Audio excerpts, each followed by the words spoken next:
For It's sure. it's crazy. The stuff that we have now is beyond imagination. It's essentially magic for people 100 years ago. Beyond imagination. It's essentially magic. My mama was sacrificed. Me too. You understand? Yeah. I'm Christian. Michael Jordan, what about him? His daddy, right? Bill Cosby, his son, right? Dr. Dre, his son. You know, out in Hollywood, a lot of people come up missing. Hey y'all, I'm finna sell my soul. I'ma hit y'all when I'm through. I'm gonna be rich as hell, alright?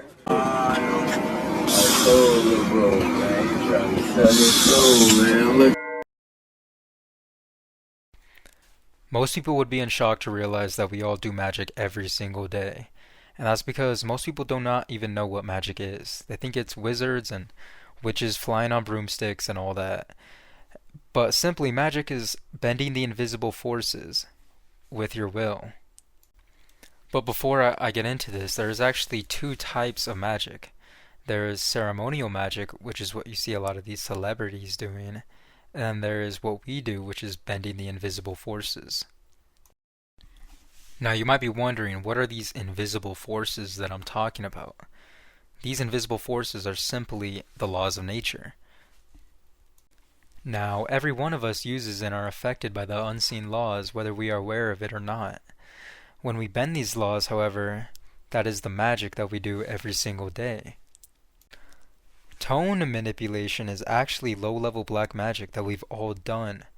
For example, if your girlfriend is crying and you, in an undertone voice, say, "I used to love you," you could literally cause her to break down through the vibrations in your voice, which affected her unseen world, her unseen consciousness. Now, this is an example of you manipulating the unseen, invisible world around you through the vibrations of your voice, which you manipulate. And this is why they say that words are spell casting. That's why it's called spelling. Another thing to consider is that your brain waves can actually be seen and measured. And not only that, but they can be seen and measured outside of the brain. So what you think directly affects the outside world. And one interesting example of this is when a Japanese scientist would write love and beauty on a glass of water, and then he would turn this water into snowflakes. And what he realized is that the glass, when he wrote love and beautiful on it, would actually turn out into snowflakes that were perfect patterns, beautiful. And he actually did this the same, but he wrote hate and very nasty things. And what he realized is that the snowflakes he made from that were very ugly, very deformed. Now, obviously, the water is not getting commands. It's not reading the words he's putting on the glass.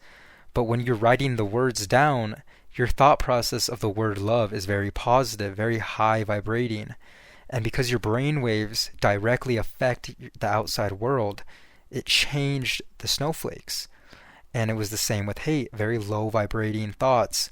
When you were writing the words hate and nasty and all these very low vibrating words directly affected the snowflakes.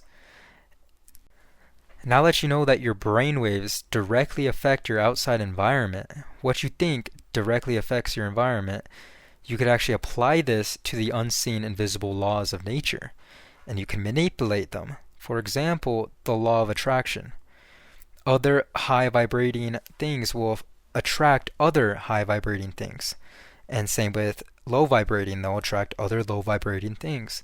So if you're stuck in thought loops, negative or positive, you're going to end up attracting those negative or high vibrating stuff. And this is the magic, this is the type of magic that we do every single day. Now obviously this is just one example, but it gives you an idea of how it works.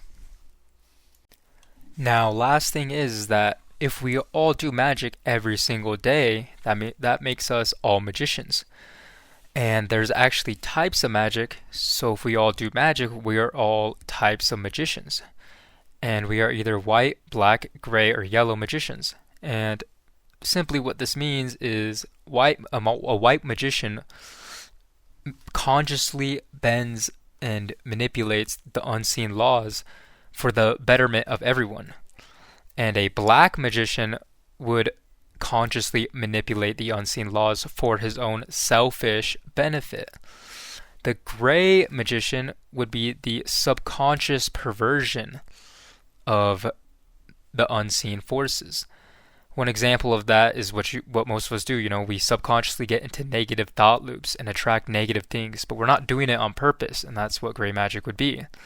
And then yellow magic would be the failure to overcome, the failure to use that knowledge to overcome the perversion. So you're doing yellow magic when you fail to stop the negative thought loops. So now you know that, you could identify what type of magician you are. Now, ceremonial magic, which is the second type of magic, is very different than the other one that we previously talked about. And this is the type of magic you see a lot of these celebrities doing. And simply what this is using the ceremony to come in contact and eventually allow spirits through you. This is what selling your soul is. It's you're giving up your sovereignty over your own body and allowing these spirits to pass through you. Now, one example of what this does is, have you ever played like a sport or done anything and it doesn't even feel like you're the one doing it, you're playing so good. You're feeling the power of the God flowing through you. Now, imagine if a demon was doing that. He's going to play some good basketball to keep himself in you. So, they want this. They want the demons to flow through them. And what happens is that these demons, after serving you for your whole life, they inhabit your body, they make you good at writing, they make you good at singing, all of this, they give you the riches of the world. But after you die, you actually become servants of them. And that is a big reason why you see all these celebrities just trying their hardest to live as long as possible. They do anti-aging stuff with adrenochrome and stuff like that because they do not want to go down to the lower levels. They don't want to become servants of the spirits that are serving them to give them these worldly riches. Now, last thing before I end the video, the reason why you see a lot of these rituals and stuff being so public, so out there, is there's actually a few reasons, but the main is karma. There's actually this thing called karmic retribution, which they all believe in, which is real. It's the equivalent of me saying, I'm going to punch you in the face if you do this, and then you do it, and then I punch you in the face. You had the knowledge of it, so it's not, the karma doesn't fall on me. So when these celebrities are telling you, I sold my soul, even if it's in a joking matter, they're still telling you it. I sold my soul, and then they do the rituals basically at their concerts or wherever. They do it in an open. So they do it all, and they don't get the karma for it because they told us. And my theory, this is separate, this is just my theory, is that they also do these ceremonies, these rituals in public, out there. They do it at their concerts to actually, you are part of it, you're part of the ritual. And you aren't selling your soul, but you're still allowing these spirits to float around you. And everyone has this aura that protects them, but these spirits floating around you will try to attack you. They'll try to tap your shoulder, whisper in your ear. These impulses that crisscross through our mind, these are the demons, these are the spirits that get us through our intellect. And these ceremonies could actually bring us more of these spirits. And I think that's my theory of another reason why they do it so open, so public. Now guys, this was just the basics, this is my first video. So if you guys liked it, please like, comment, and subscribe. Share it to a friend if you found it interesting. This is just the basics, it wasn't meant to go deep. And see you guys at the next video. Daily uploads.